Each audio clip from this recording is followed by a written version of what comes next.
A Fox News alert on an explosion at the International Monetary Fund offices in Paris.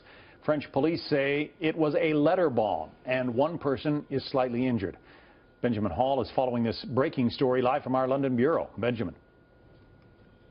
Hi, John. Every time you hear the words attack and Paris together, we think back to the terrible terror attacks we've seen in that country. I must stress we don't yet know who is responsible for this one, but it's a reminder of just how on edge the country is, how quick to respond the police are to any sort of explosive device like this.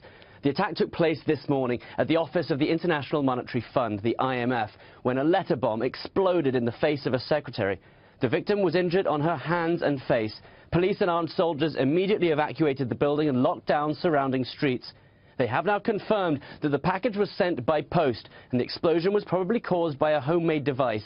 They're also saying that there had been telephone threats at the IMF over the last few days, but it's not clear if they are connected. One possible connection, though, is that the German finance minister received a similar parcel bomb just yesterday. That was claimed by a far-left Greek organization opposed to austerity, so police are very much looking at that connection there. But this was not the only attack in France today. Further south, near the city of Nice, in a place called Grasse, there was a shooting at a high school, which left 8 injured. The shooter, who has now been arrested, was a 17-year-old student, heavily armed with a rifle, 2 handguns and grenades. He is unidentified, but his target appears to have been the headmaster of that school.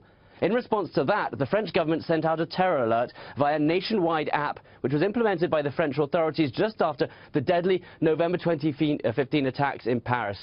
And all these attacks come just 6 weeks before the French hold elections, and it's widely accepted that any attacks like this will push voters further to the right. So that could have a big impact, not only on France, but across Europe.